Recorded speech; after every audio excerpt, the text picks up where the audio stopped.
À tous nos spectateurs, bonjour. Moi, je suis Emma. Soyez les bienvenus. Karibuni, Jambo, Salamu, Habari Asubuhi, Nangendef, Axelin Agjam, Etiseng, Mahuye.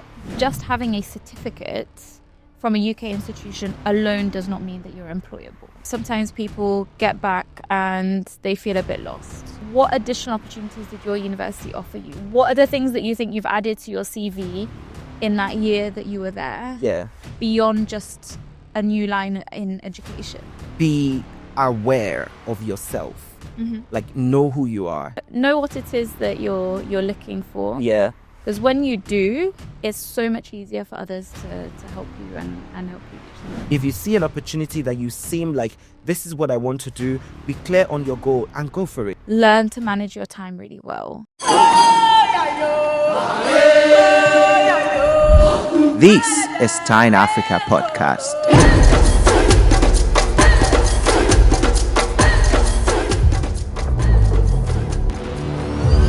The new sound of international education in Africa. Hello, everyone, and welcome to another episode of TINE Africa Podcast. This is where we talk about everything that has to do with international education in the continent of Africa.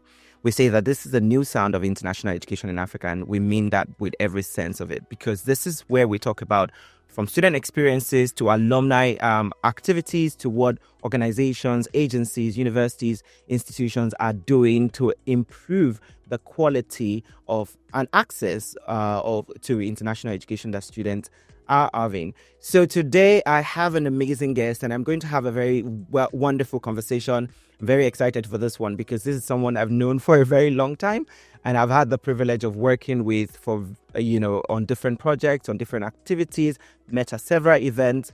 But I'm very impressed and very excited of the work that she and our company does, basically in the area of supporting students who are seeking admission overseas, but also in terms of supporting Africans when they return back to their country.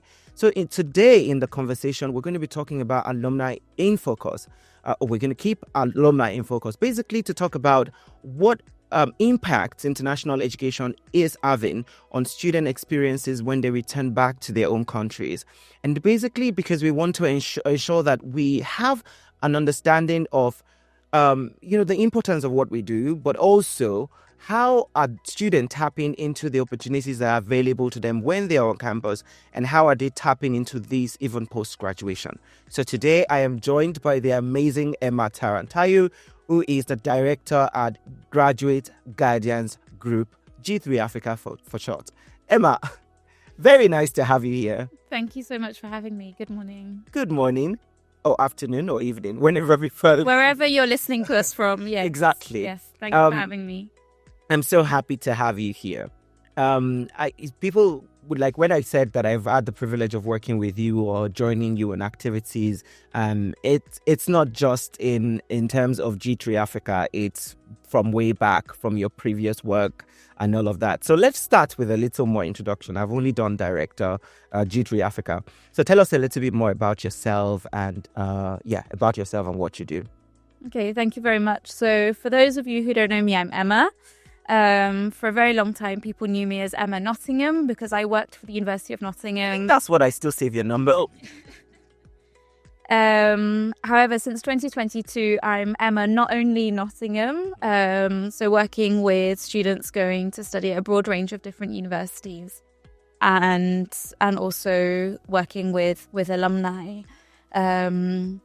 But what a lot of people don't know about me is that I've actually been working in the region in West Africa since 2007. So having lived in Senegal, having lived in Ghana, having visited Nigeria enough times that I feel like I can say I've lived in Nigeria as well. But I also spent some of my childhood in what's today the DRC in Eastern Africa. So I've had the privilege of working with students from across the whole continent. That's amazing. I like when you talk or when you do your stuff, like the work you do, and you can tell how balanced your experience is because you've lived in all these different African countries. You have engaged with students from different cultures and different backgrounds. and people who speak different languages. Do you want to tell us how many languages you speak and just, speak a few of those?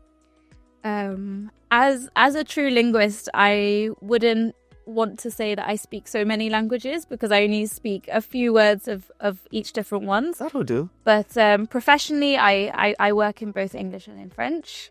I can hold a conversation in Swahili. I can hold a conversation in Wolof. Other languages, it wouldn't go beyond kind of basic greetings. What about Tree? In Tree, I can do a few greetings. So do some greetings in Wolof, in Tree, and in Swahili and French. Okay, so à tous nos spectateurs, bonjour. Moi, je suis Emma. Soyez les bienvenus. For our Swahili speakers, karibuni, jambo, salamu, habari asubuhi. And then for our Senegalese, nangendef, agsilen agjam. That's how are you doing? You're very welcome. And then in Tree, etisang mahuye.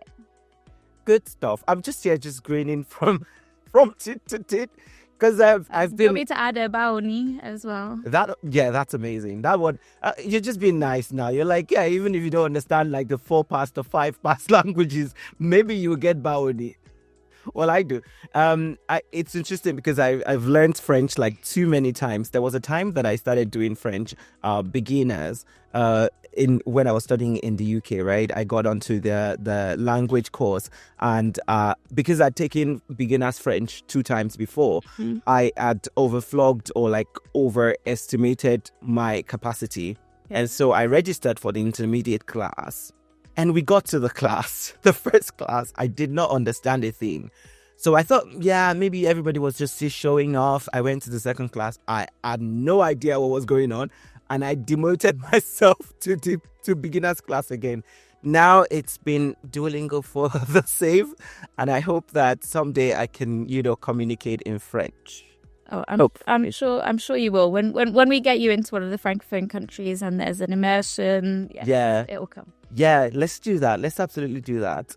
Okay, maybe sometime again when we bring you back on this podcast, we'll talk about immersion programs and language exchange and all of those. No problem. That's an agreement.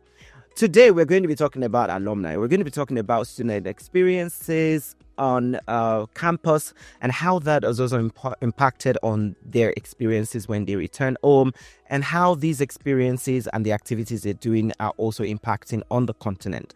And I love how we started this conversation with you moving, flowing from Senegal to Ghana to Nigeria and to like DRC, Kenya and all of that, showing that you're a daughter of the soil, if we may say that, because I think you're more African than many of us anyway, but that's okay. What has led you to doing the work that you do in the sector and for young people in the continent? Okay, thank you. Yeah, that's a very, I guess, a deep question that comes back to what everybody asks themselves, right? In terms of what it is that I want to do, what kind of impact do I want to have? How do I marry my skills with, being able to feel like I'm achieving something? Yeah. And so I'm somebody that is often described as a bit of a jack of all trades. Put me in any sector, any kind of team, and I'll find a way of contributing.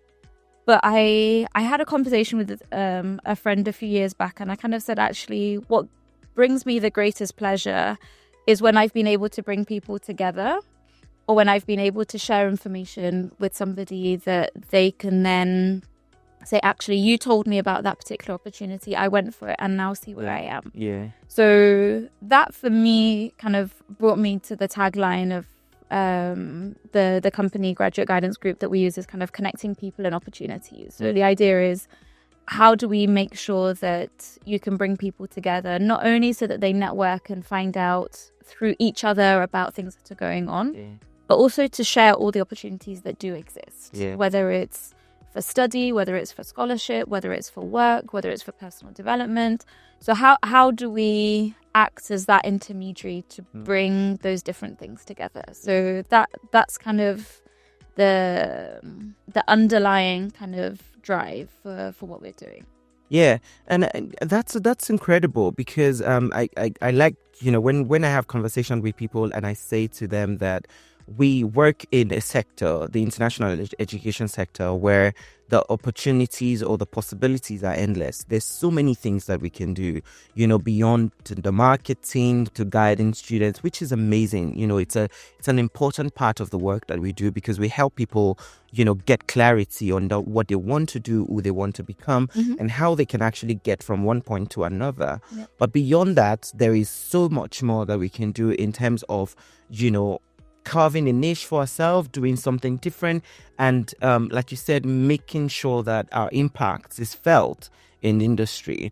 And one of the impact that I think that you've things that you've started that I'm very, very impressed about, and I'm excited to see every year was when you started the Nigerian Talent UK Educated event, and then that has graduated again to having the Kenyan one, and you have the Ghanaian one, and I've been privileged to attend two of those at different times. So what does that event entail? Because it has a networking bit to it, it has a other part of it, just so we just get a bit of sense of your work before we go deep into the conversation. Thank you. So those events really came out of a kind of challenge to ourselves, right? That if we're promoting UK institutions and all the benefits of having that UK experience, having access to your UK degree, I think every single university in the UK places a really strong emphasis on kind of career support, employability support. Some will offer support to their alumni for 3 years after graduation, some 5 years after graduation, some 10 years after graduation, some lifelong after graduation. But how is that accessible to somebody who has actually returned back to their home country? Yeah. Are they then being shortchanged because they haven't stayed in the UK? And so that kind of challenge then came up, and it was like, well, actually, how hard would it be to extend that career support that UK institutions are offering to their alumni already to now be present in their home countries? So I know that there have been some universities who have organized events in China, for example, where they bring together Chinese employers to meet with their graduates. But for Nigeria, we knew that it had to be a collaborative approach that brought together multiple universities. Later on, when the British Council launched Alumni UK, I was, I think, probably one of the most excited people to see that, because it really embodied the spirit of Nigerian talent when we first started in 2018. As that continuation, so that you're not being shortchanged, if you've gone home, but if anything, you're actually tapping into additional opportunities and you're still getting that benefit. And then being able to apply it back home.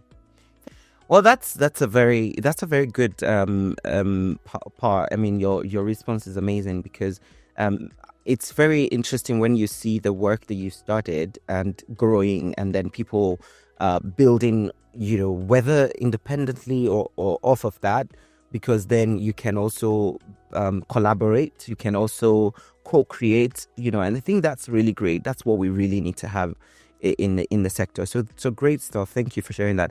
My question, though, what that I'm about to ask is, because I've been privileged to study abroad as well, and I've come back to the country. Although when I came back, my intention was I was going to do 2 years, like stay back here, do 2 years, and then, travel back maybe for a job or for a PhD or something like that. But I've been here now 4 years counting, and it's been great, because I've had the privilege of working with amazing people and like building a lot of new projects and doing great stuff. So I have not really had challenge like getting jobs or getting things to do. But I do know that there's some people who actually travel back to the country. The idea of overseas education sometimes is your chances of getting jobs is really high. So people go abroad, get the job or go to study, but getting a job, whether they're overseas or they're back in the country, becomes a problem. How would you describe that? Do you think that is a challenge that is getting sorted, or a problem that is aggravating? or is there something happening in that area that you would like to touch on?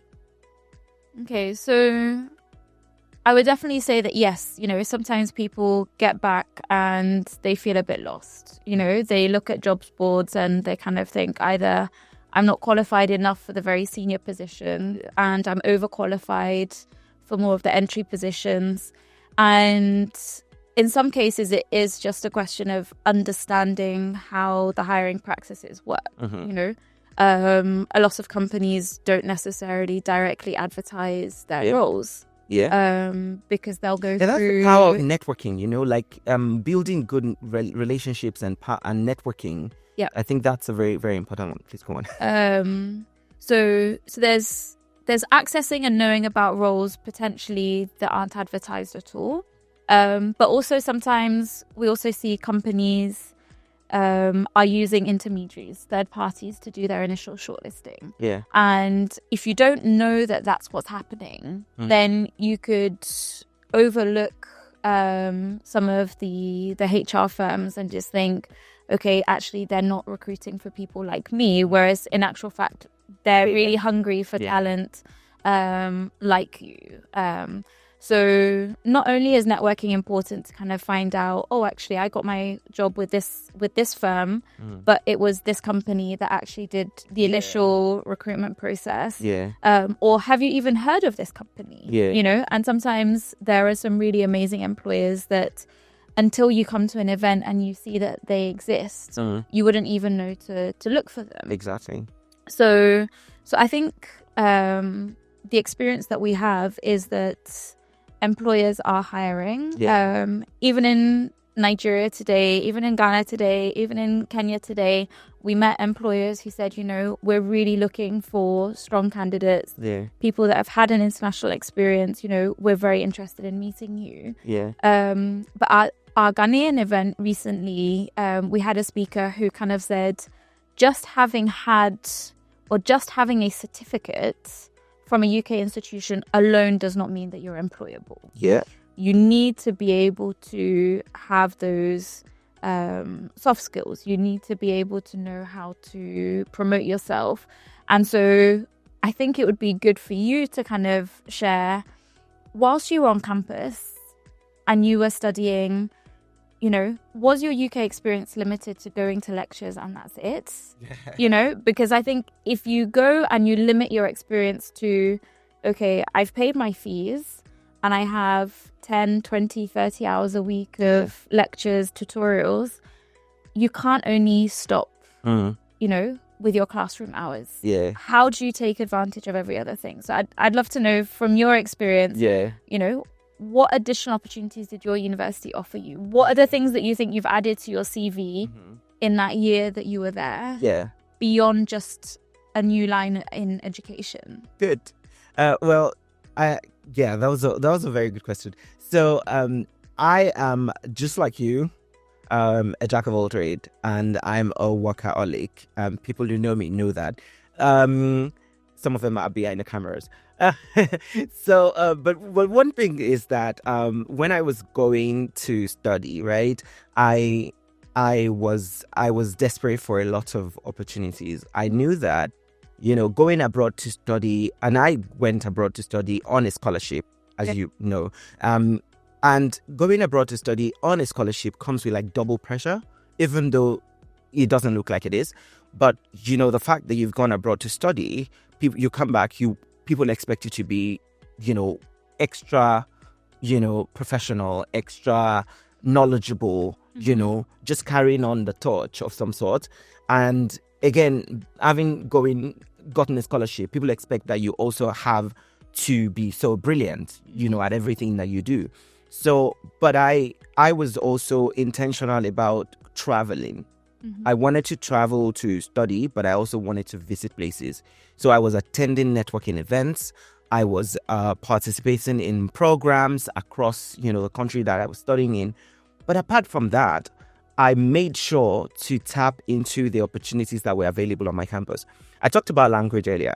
The French course that I did, it was supposed to be like £256. And I applied for a discount, not a discount, for a scholarship, and I did got it. That's part of the benefits. Language, learning French wasn't part of my course. I was studying international education. And I applied for that. I got that. I took the French course. Whether or not I can speak French now, it's not really the issue. But the fact that I still continue learning, based on that kind of the fact that I never stopped. But I attended career fairs. So my school had a very strong career and employability center that I was part of, attended seminars, did CV clinics. I attended fairs as well. And, my university would run like 3 or 4 fairs every year. And I started my course in September. I went for my first career fair in October. Eventually I didn't get any job from any of those. I got my jobs elsewhere. But it was a very good way to see, what people are seeking for, what kind of questions to ask employers or what employers are asking as well. Then, we had the career hub that, Sussex has. And every time it has about 2,000 plus jobs. So you probably would be eligible for like 3 or 4 of those at a time or maybe more. But it was something to see that opportunities exist. So for me, it was really tapping into all of those. But again, beyond that, I was part of like an incubation center that Sussex. So it's called Sussex Innovation Center, that was helping with like startup programs or like social impact projects. And I was part of that competition. Won some money, competed. I was like said, it was a really good experience. I think for me, it was just really positioning myself for those opportunities. And beyond that, knowing that they exist, but also taking advantage of those. I think that's one thing that I love to share. And I hope that people who are studying can take advantage of. Yeah. So what do you think from your experience in terms of students tapping into existing opportunities on the campus and even when they graduate? So I think the biggest thing for me is, the students are aware that when they are on campus, that is their rights. And yes, and when I'm doing pre-departures with students, I kind of tell them, look, like, whether you're here on a scholarship, whether you've paid in full, whether it doesn't matter. Once you're on the campus, you have as much right as every other student to take advantage of that session with a careers advisor, get somebody to review your CV, go to the careers fairs, take part in competitions, take part in the Students' Union. Do those things that allow you not only to make friends from a broad range of different backgrounds, different countries, but to kind of fine-tune your skill set, to learn how to work with people from different cultures, to know how to adapt. Sometimes you might have to deal with conflicts because your advantage when you come back and you kind of say, I've had this international experience, it's not just that, okay, I've lived in another country, but it's that I've learned how to deal with people from different backgrounds. And you then, in an ideal world, you're able to actually be that person who can bridge different cultures. And there is nothing more that employers, love, especially international employers love, is somebody who can move, through those different spaces. So I remember as part of my MBA, did a study tour to China. I would never have gotten up and just go into China like on my own, but through that space, we got to meet with alumni, we got to meet with companies, and you could really see the power that their alumni held because they were able to move between those two spaces. It was even more pronounced because obviously there's a language barrier, which if you're an Anglophone Africa, the language barrier maybe isn't as obvious.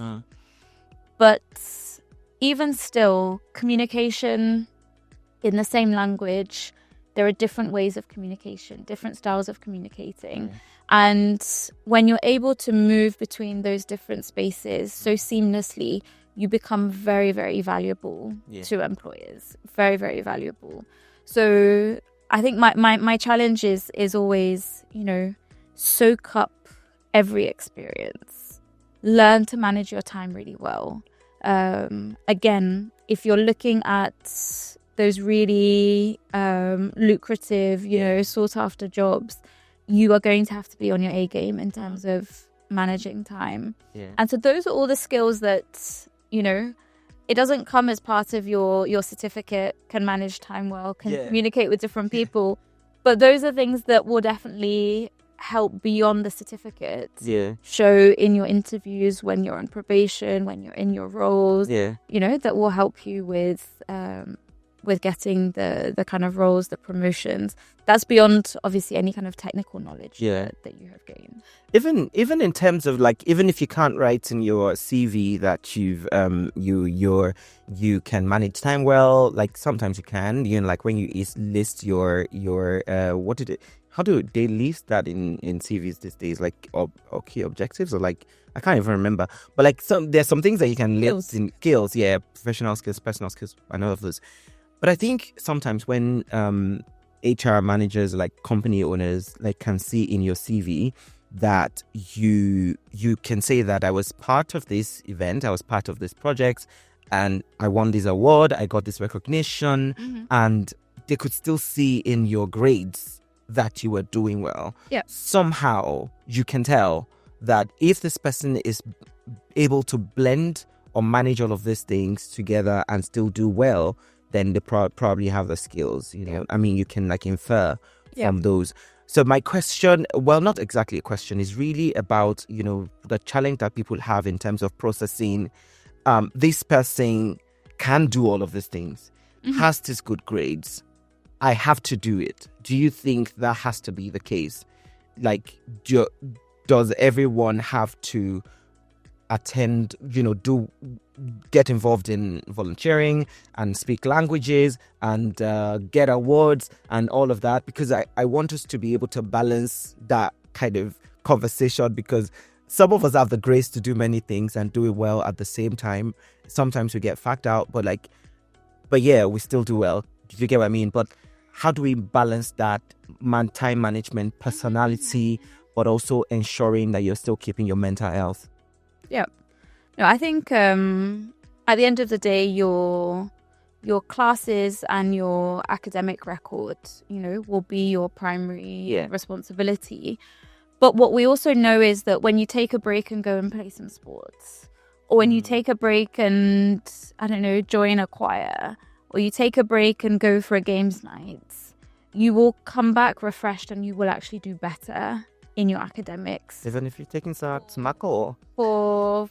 I mean, on the alcohol, I think different people have different limits. Yeah.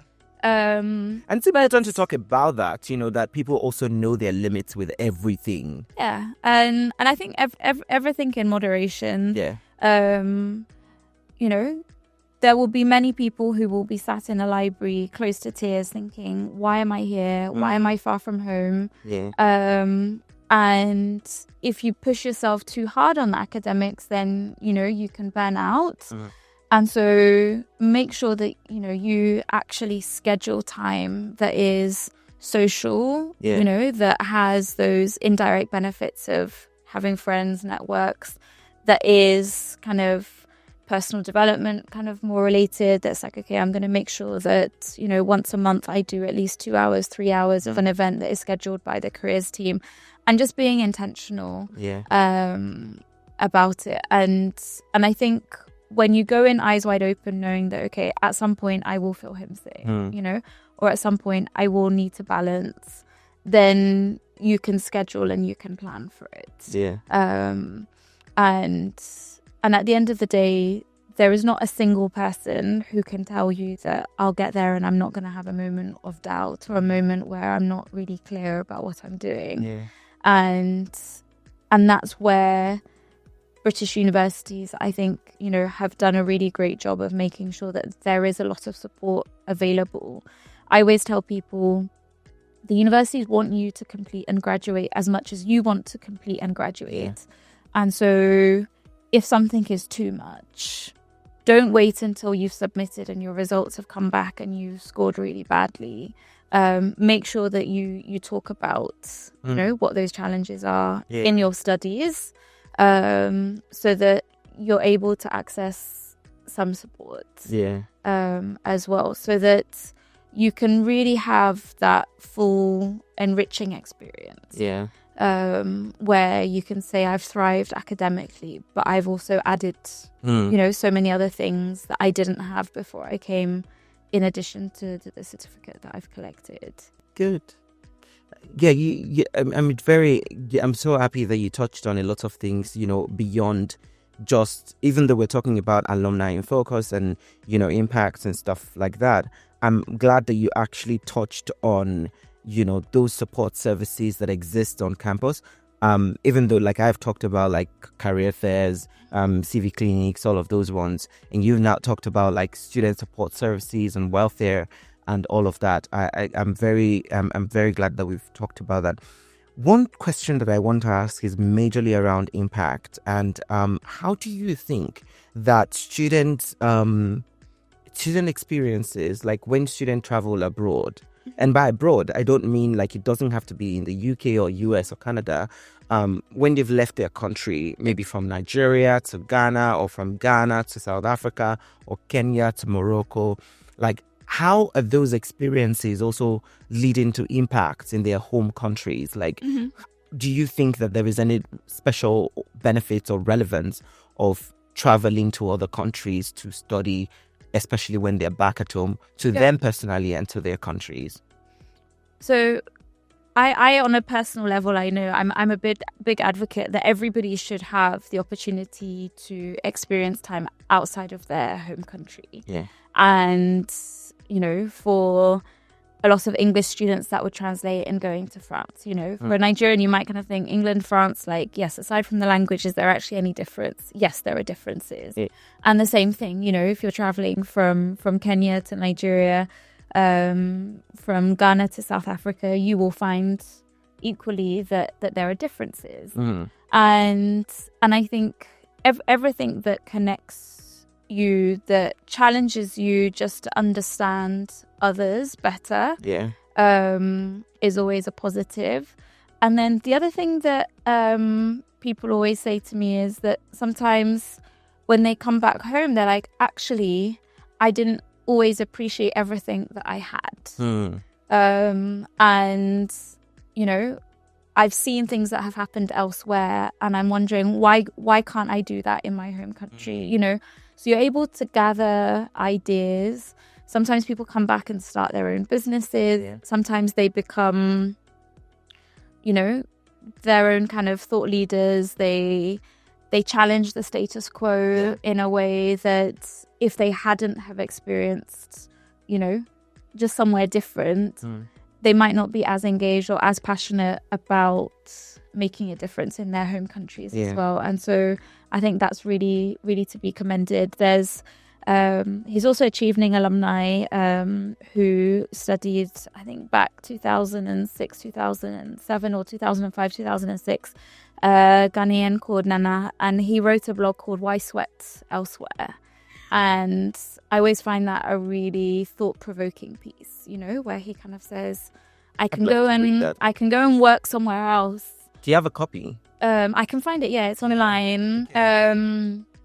I think in the end he published a book, and it's a chapter in the book, and his kind of challenge is, okay, I can go elsewhere and work really hard for the benefit of other people's grandchildren, their future, but I'd like to work really hard for the benefit of my own children and my own grandchildren in my country.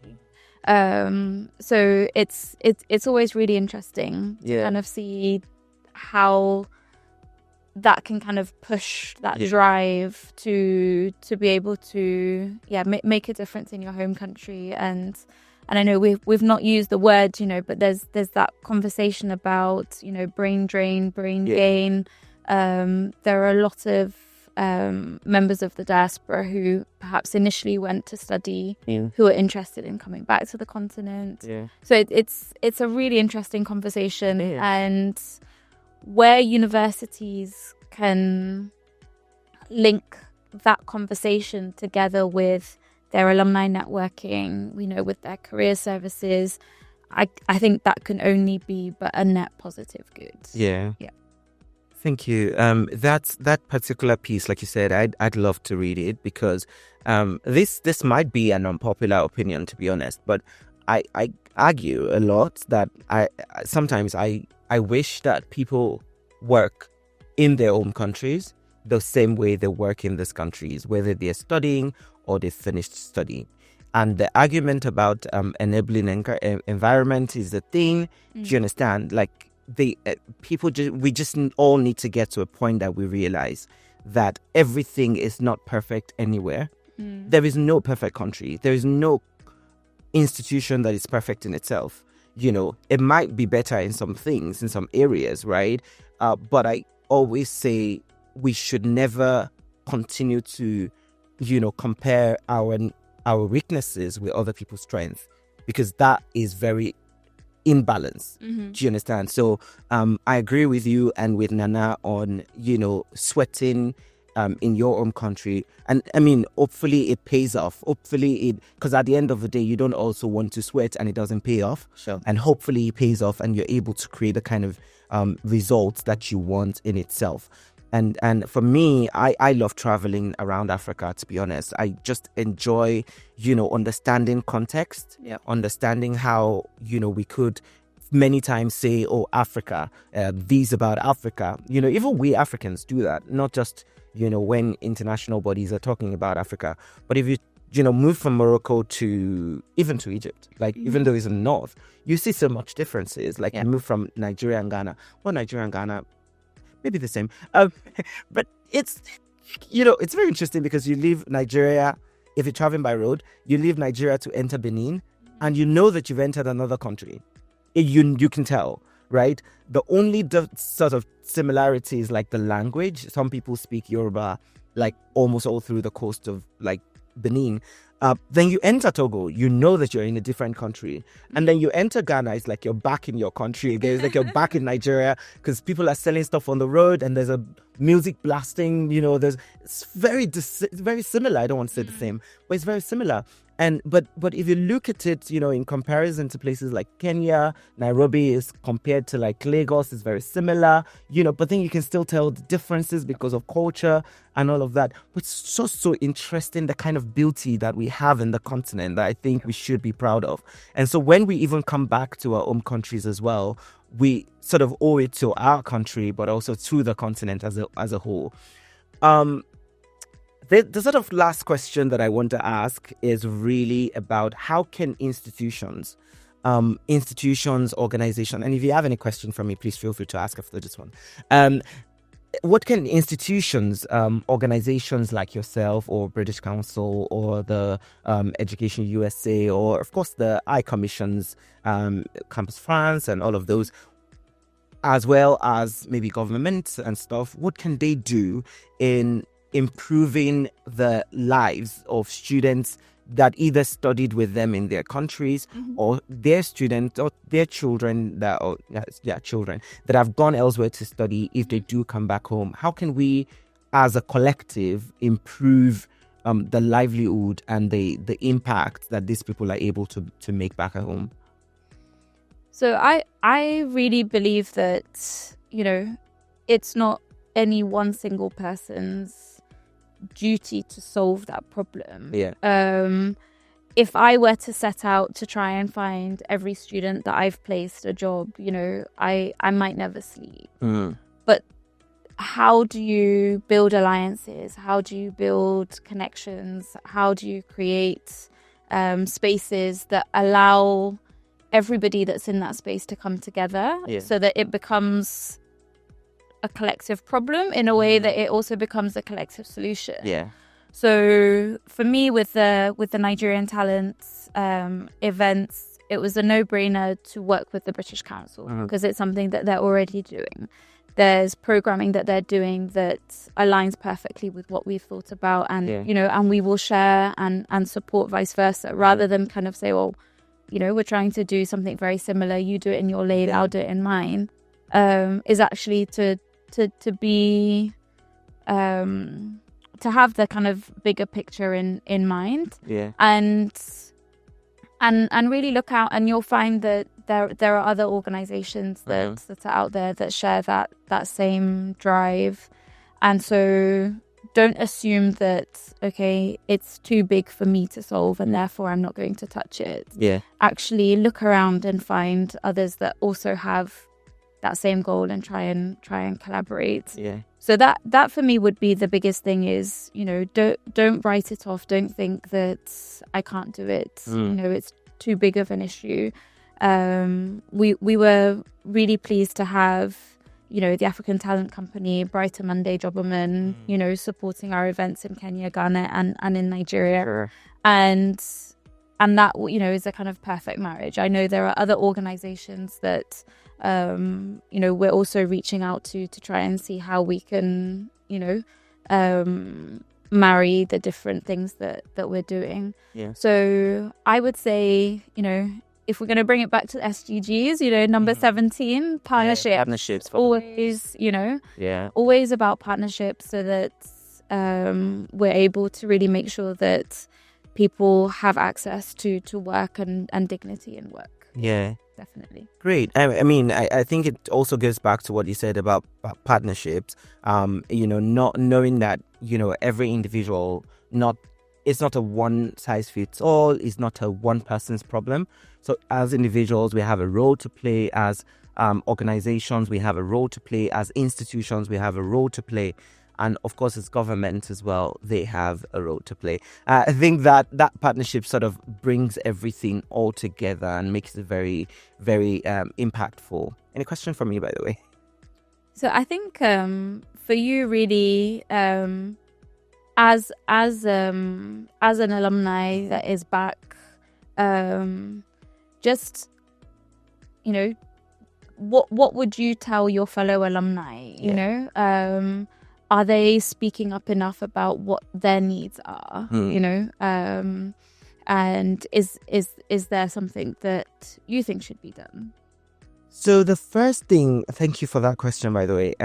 So the first thing I would say is that when you're going to study, and this goes out, I want to start from when someone is deciding to go and study, is be aware of yourself. Mm-hmm. Like, know who you are, know where you fit in the big picture, and not like choosing a course because, and I can't say this enough, like, don't choose a course because your colleagues, somebody have done it before and they're doing well. It doesn't mean that you will. Yeah. Knowing who you are, knowing your story, the journey that has brought you to where you are, and what makes you tick, as we say, and then know what you fit in the big picture. Like, how does that fit into your career plan and career prospects, and then what institution gives you the best value for what you're doing. Not just like, oh, everybody has gone to this university, then I have to go, or I cannot go to this university because people are going there. Yeah. They're not your business, to be honest. You're your business. Right. Choose your university right, choose the course right, and then when you then resume there, like we said in all this conversation, take the best advantage of everything, use the opportunity, speak out more, like you said, and ask questions, 100%. Ask the right questions, seek help when you need it. You've paid a lot of money, even if you're not paying from your purse, someone else is paying for you through scholarship. At the end of the day, it's an investment in your future, so ask the right question, get involved as much as possible, manage your time well, like you said, and by the time, and of course, while you're there, be also aware of the culture shock that exists, Mm-hmm. and prepare your mind in advance, for that. But the other side of it that is very important is if you're coming back home, be aware of that reverse culture shock.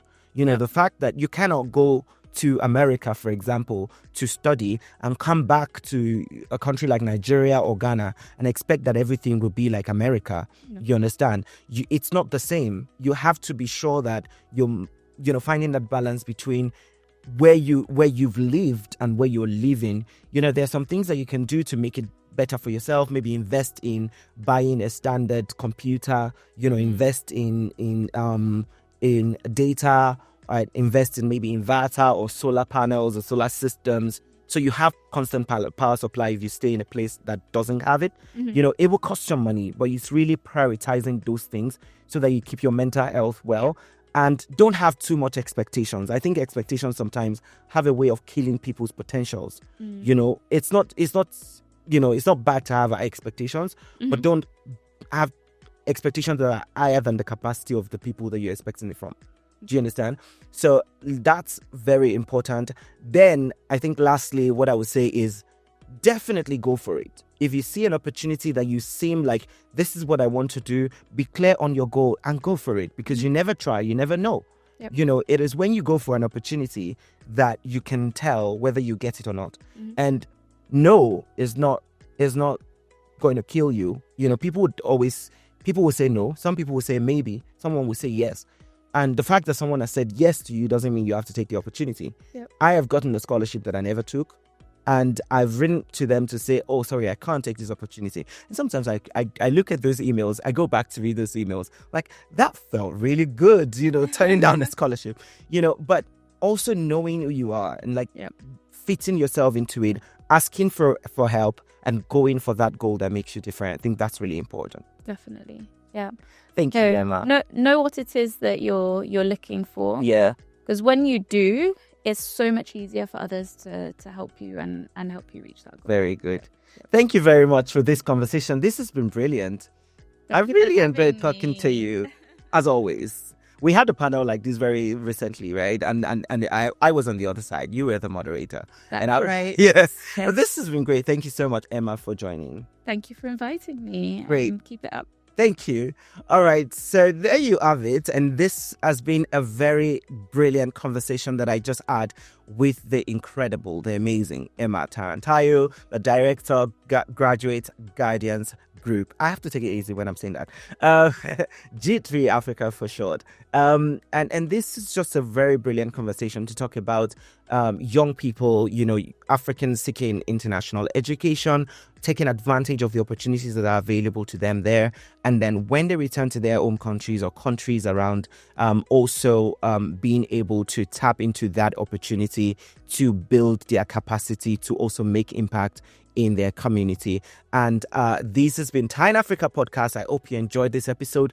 If you do, please do not forget to subscribe, to like, share, and comment. I would like to hear from you about this episode and other episodes of TINE Africa Podcast, to learn from you, to let us know what you'd like us to discuss on this podcast as well. And please do not forget to subscribe and share with your friends. My name is Louis Adekola, and I'm your regular host on this program. So till next time, we will see you. And this is the new sound of international education in Africa. See you. Bye. Thank you. Bye-bye.